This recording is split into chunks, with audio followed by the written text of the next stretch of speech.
Hi, it's Jerry Roberts, and welcome back to another edition of Newsmakers TV, Journal of the Plague Year. We are here on Friday, August 21st, with our all-star lineup of local journos. Thank you, Delaney Smith, Nick Welsh, and Josh Molina for being with us. So, Delaney, when last we met, I understood that there weren't going to be any waivers to go back to school, to go back to classrooms for elementary school because our COVID numbers were too bad and we're still on the watch list. Now, apparently, we're not.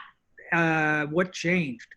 Well, we're still on the watch list. The watch list deal, what the deal with that is once we're off the watch list for a minimum of 14 days consecutively, then all schools in a district or in a county can have the option to open, high schools, middle schools too. But because elementary school is so tricky with the long distance learning, there are these waivers that are available to some counties, but not all counties, that allow just certain elementary schools to open for those kids. Even if you're still on the watch list? Yes, so totally separate from the watch list. And there's other metrics that they look for that it's basically a lower bar to jump over. But we weren't even close to that range, at least last time we were on the show. That's basically verbatim what Anzorg said. He said that's not happening anytime soon. So Yeah. don't. Uh-oh. Delaney seems to have frozen. Josh, pick it Over up. the last 2 weeks, Oh, there we a go. lot of our hotspots like Santa Maria, 40% decrease in daily cases. Can you hear me? Yeah, we can hear you now. You froze there for a minute. Yeah, just said that my internet connection's unstable, which is weird. But Nick, did you not pay the bill over there? Cox is cutting you off. Said something mean about Cox. Anyway, finish, Delaney. Go ahead. No, this is the data is the interesting part here. So Santa Maria, which is the county's biggest hotspot, there's over the last 2 weeks a 40% reduction in daily new cases. Santa Barbara had I think 18% decrease. These are rough estimates because I know I'm a couple points off. So who's applying for a waiver? Well, here's the thing, Jerry. The one stat I want to get in really fast that I think that people should hear about is that Isla Vista, which only had, I think, 2 positive cases up until a few weeks ago, they now have a 225% increase in new cases in the last 14 days. So that is the county's new hotspot for COVID that I think hasn't really gotten out there yet. But so here's the deal with waivers, because even that aside, our daily case numbers are low enough that they can introduce and apply for waivers. Hilda Maldonado or the superintendent of whichever district would apply. In doing so, they would have to publicly show the plan for in-person learning. They would have to show that to Dr. Anzorg and post it publicly online. And they would have to prove that there was consultation with all stakeholders, nonprofits, parents, teachers, unions, all of that. There has to be on paper proof that there was consultation there. Then Hilda Maldonado will take that to Henning Anzorg. Then Henning Anzorg is going to take that and he's going to go to the state health officer, and they're just going to go back and forth. Well, how long is that all going to take? Weeks. But ultimately, it's up to the state health officer in conjunction with Anzorg to kind of decide if it's okay or not, and they'll decide which elementary schools in a district are actually granted that. So possibly September, possibly October, when? Yeah. And then the other really interesting thing to note too with these is that they said the state has decided that if COVID does just explode again after reopening elementary schools, they have no intention of reclosing them because it would be too unfair to parents and kids. They would just go extra hard on social distancing efforts and PPE and stuff, but they wouldn't actually close.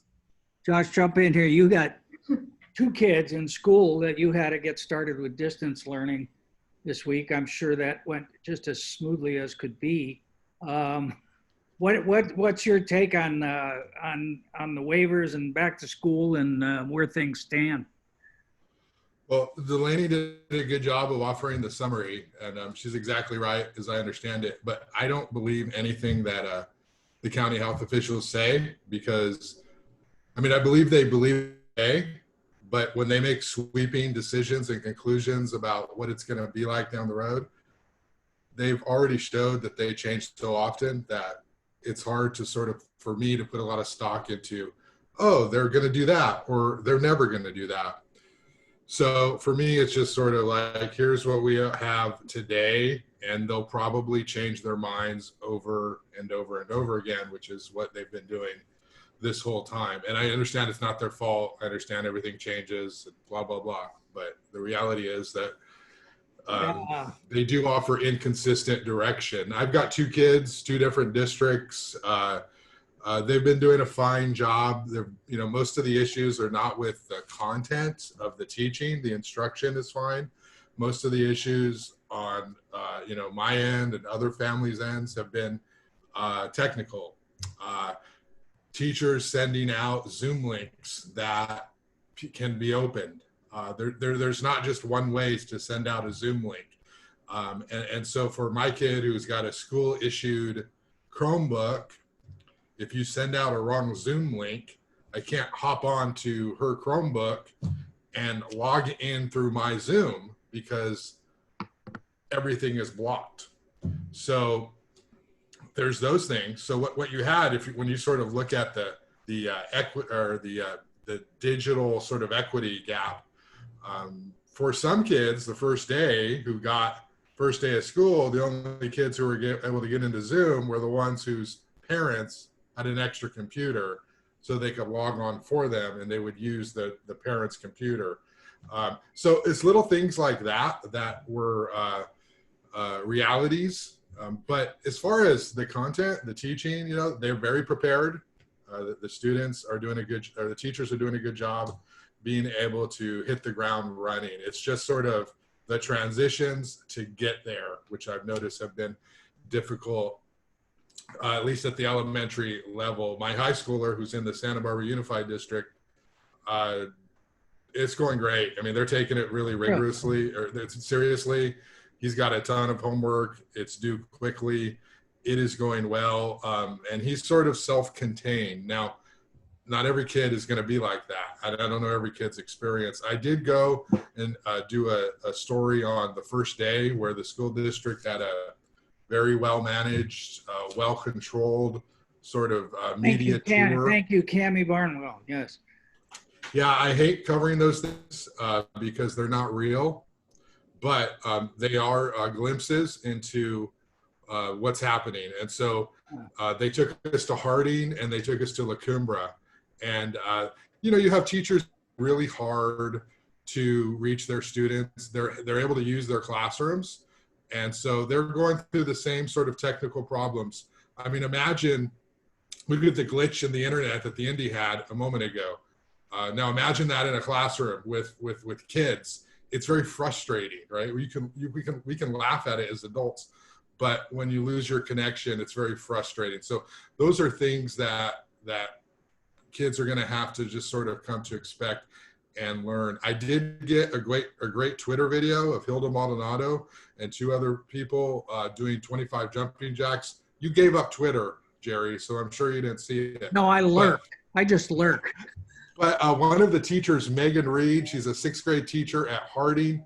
She asked her students through Zoom to give them a number. One gave a 5, one gave a 2, or one gave a 2, one gave a 5. And then she asked everyone in the room to do 25 jumping jacks. Among them was Veronica Binkley, Megan Reed, she was the teacher, and Hilda Maldonado. And so they did 25 jumping jacks right there. So that's my exclusive video. Of course, they asked everybody in the room.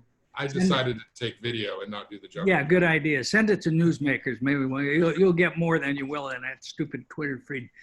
All right, so Nick, City Hall. Jerry, sorry. I want more than conservatives and fair education to see the video. I sent it to you. I don't know if that's going to happen. Hey, wait till you see my series of interviews starting on the school board race. Nick, so Ed St. George and City Administrator Paul Casey are suddenly besties because the council voted 6-1 on the 7-Eleven Milpas development agreement. What happened? They they get to go, what, 7 feet higher, and they're guaranteeing a relatively small number of affordable units forever. What's the deal? So the deal is, Ed St. George joined with Alan Bleeker to develop what is now Capital Hardware, which is a landmark over on Milpa Street, and they were going to do a significantly, I think 72 whatever number of units and mixed use development, very modern, very sort of glaring, a lot of neighborhood opposition. Long tortured process, and Ed St. George comes in at the last minute and says, "Hey, I want to, redesign this whole thing, and I'm going to give you 16 units of affordable housing." And currently, the proposal has none. Is that the missing middle affordable That's the housing? missing middle, so-called 80 to 120% of AMI, I believe, and so average median income. So the council said, well, let's give it a shot. And so they voted 6-1 to allow this. Now the big heartburn with it is that it's going to exceed the city's height limit by a couple feet. And it'll be, it's going to be 4 stories in some places. It's going to be, significantly higher than the current height ceiling, which is 45 feet. Yeah. And that caused Kristen Seddon, council member, to vote against it. Well, what about the St. George Paul Casey rapprochement? Well, I don't know how much of a rapprochement there was. Josh had the great line in his story about the, Ed St. George wanting to give Paul Casey a big COVID hug, which just sounds like. See, he wants to give him COVID, is what it sounds like. Paul, as everybody knows by now, Ed St. George has been leading the crusade to run Paul Casey out of town. He wrote he was going to do a recall campaign to get him deposed, and then he wrote a piece in Newshawk saying what I would do if I were king and all the things he would do if he was Paul Casey. And then he said, and then on day 2, this is the other things I do. Yeah, so yeah. That was a weird piece, Josh, that Newshawk ran. I was kind of, where did that come from? But I heard some rumors there was a lot of competitive bidding for the piece. But is that right? Let me just say this, that Ed is the winner on this one. He's got Paul exactly where he wants, and he's being a gracious winner. Somehow he went in there and negotiated a development agreement for his individual project, which is unprecedented. Now everybody supports it. But now it's precedented. So I'll bet we're going to see more of that. Well, but I mean, he's being gracious. He's being nice to Paul. He's trying to show that, hey, this stuff's not personal. If Paul makes the right choices and decisions and supports and does what I want, he supports, then we can all get along. So that's the story of that. Yeah, well, it still has to go back to the ABR, and it still has to go to the Planning Commission. It still has to go to the council, and it still can be appealed. The appeal process has been accelerated. But when I can't remember whose story it was, but it said you can have a review, but no pointless appeals. What are pointless appeals? It sounds like something that's in the eye of the beholder, whether it's pointless or not. It sounds like any appeals are pointless at this point. Well, that was Jared Gorwin saying that. I believe there's a limit on the number of times it can go to ABR and Planning Commission, and I think it's 2 times. Yeah. And so what he's saying, if you don't have those written in the development agreement, it leads to anybody with enough money to file an appeal just doing it at every stage. And this is going to minimize that, because that project is going to get built. It's just a matter of what's it going to look like at this point. And what about Kristen's objection? Kristen stands alone, but she thought, for what they were giving up in terms of the height and the various other design elements, the city really wasn't getting much. Are those 16 units worth it? It's going to get built, and it's going to be a huge project, whether it's built the way Ed St. George is proposing now or as Alan Bleeker was proposing before. they at least get 16 units of affordable out of it. So that's a significant difference. But, you know, I thought Kristen's point was a good one, is like, you know, don't give away the store first, get into some serious negotiations. If he wants 6 additional units, maybe he can squeeze that in within the existing. No, okay. Hey, Delaney, you had a story about the counties trying to locate the pot retail outlets. There's a beef in Summerlin about it, and suddenly Doss Williams is interested in more community input. Did I read that right? Yeah, yeah, that was interesting. So there are 6 different areas in the unincorporated parts of the county where there can be one pot shop each. And instead of doing a randomized picking of the applicants who are eligible, they're actually doing like score sheets and seeing who best matches and fits the community. And so all the supervisors were voting for on Tuesday was just the criteria in these score sheets and what's weighted more or less heavily. That's all. They were not actually rating applicants or anything like that. Although most of the public comment, like 99%, was all about, we don't want a pot shop here. But that wasn't the issue. But what Doss was getting at was he was saying that after hearing every single person except for the public information officer of Coastal Cannabis being really, really negative about a pot shop in the area, he felt like community input, which was one of the scoring categories, should be weighted more heavily than it already was, because clearly the community was not happy with this in the first place. But Steve Lavanino did not appear to feel that way, where he made a very arrogant comment, I thought. You know, hey, you know, you voted 88% for Prop 64, so who cares? Yeah, I was kind of surprised with the bluntness of his comment a little bit, but his point was that, people already voted in adult recreational marijuana in 2016, but his bigger point was, we've had this survey, which is still on the website right now. Anyone who lives there can fill it out. It's been up there for months. We had a community meeting just about this area, which we also had a ton of comments from. We had a period of time where you could just write written comments in. So he was talking about all these different ways that they got community feedback before the staff even began to put together the score sheets. And then on top of that, even despite what Doss wanted, community input was the highest weighted category of all the categories on that sheet already as it is. So people were just unhappy no matter what. It was kind of the end goal. And that's what Steve was saying, was you guys are going to say what you're going to say. So Doss was trying to, you know, show like, oh, I care about the community, but then he went and voted against it. Is the word you're looking for here, grandstand. Yes. So, Nick, speaking of things that begin with the word P that the community is upset about, you see there's transitions coming. The post office lost that big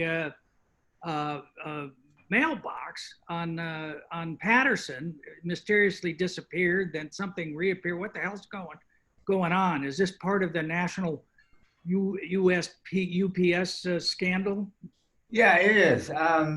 You know, it depends on who you talk to in the Postal Service, but it was clearly removed as part of, you know, we have a new postmaster who's trying to cut back on equipment, cut back on overtime staffing, cut back on mailboxes, and you know, cut the costs of the Postal Service rather drastically right before we go into an election where it's going to be a mail-in only election for most parts of the country. He's also was a major donor of Donald Trump and DeJoy. Yeah, Louis DeJoy. And he was a major donor. I think he gave a couple $1 million himself personally, and he was one of the leaders of Trump's fundraising campaign. So people sort of said, "Oh, interesting timing. You're going to, you know, cut the legs out from under the Postal Service when we need it the most. You know, voter suppression."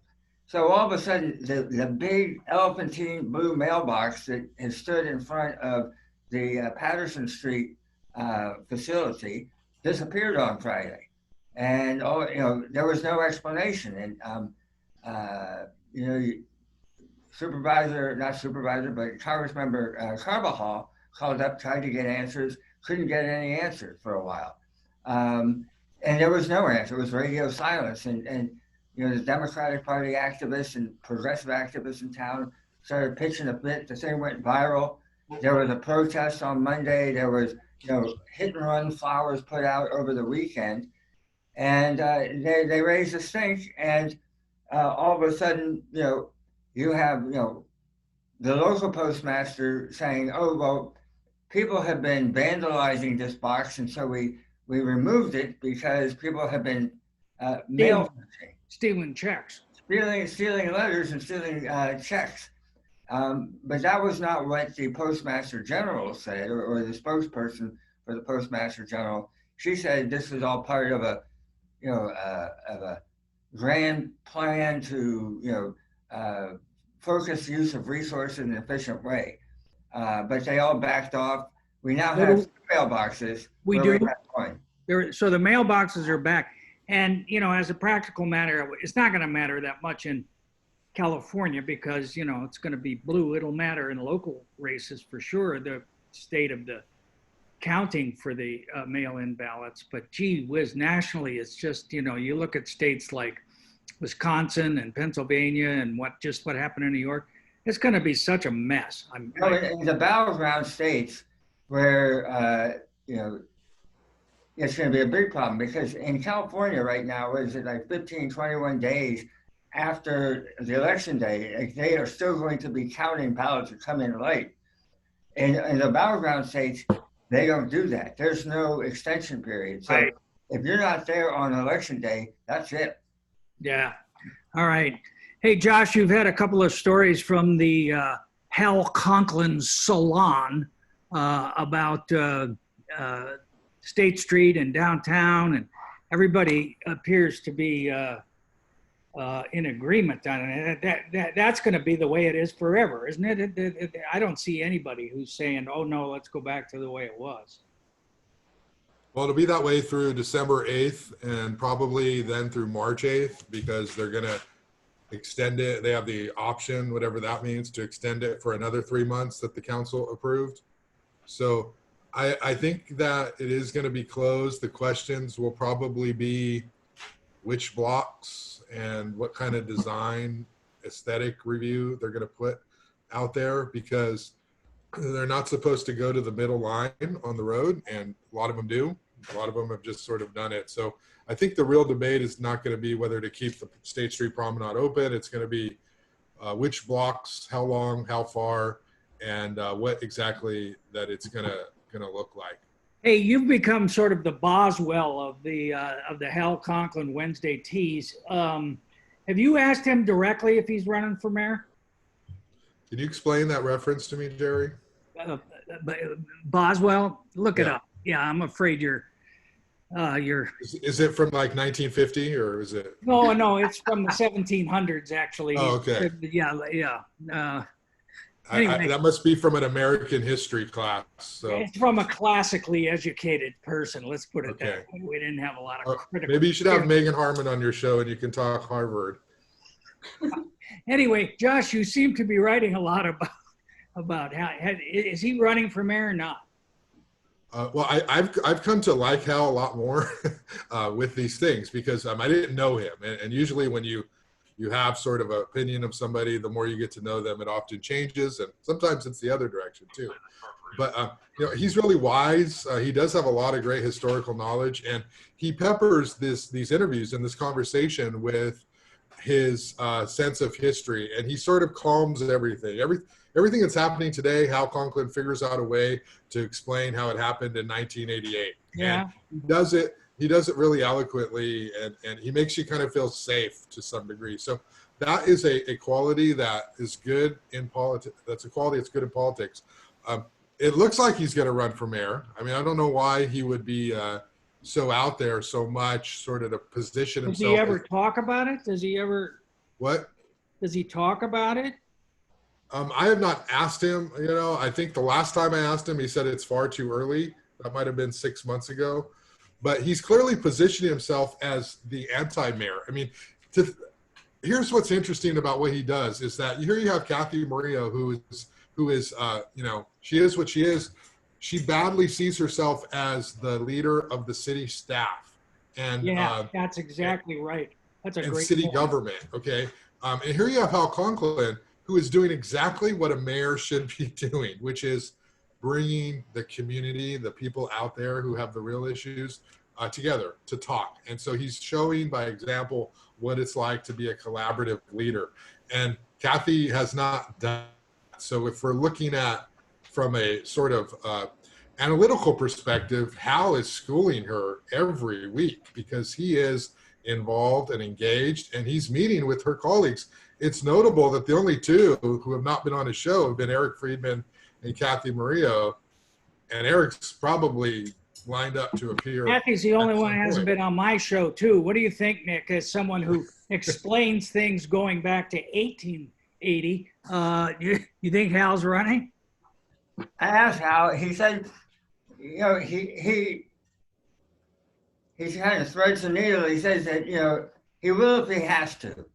You know, if they do what they need to do, he won't. So he's sort of leaving it out as sort of another shoe to drop on their head. But I think that it'd be very surprising if he doesn't. All right. Josh, James Boswell is the author of a famous biography of Samuel Johnson. And to be a Boswell is to be someone who recounts in great detail the life of a contemporary. So Oh, that I'll try to get that into my next Hal Conklin weekly meeting, and we'll see if it makes it past the editors. have you checked? Nah, You no, need to have it in your lead. no way. Not since James Boswell. So tell me about insomnia cookies. That sounds pretty good.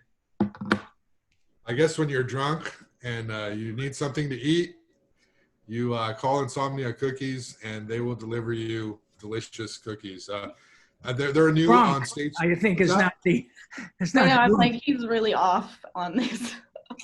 What'd you say? I'm Really sorry. Maybe I should step aside and let someone else talk about this issue. Well, it was your Well, scoop. you covered it, but definitely. As some Josh people Molina don't- first reported. What'd you say, Delaney? It's for Yeah. it's for the munchies, right? Isn't that? Yeah. I Yeah. guess you can have the drunk munchies, but it's really, I feel like it's like marketed towards stoners. I mean, my brother works for the same company, just in Santa Cruz. I know he only delivers to stoners. Nick, what are you working on this week?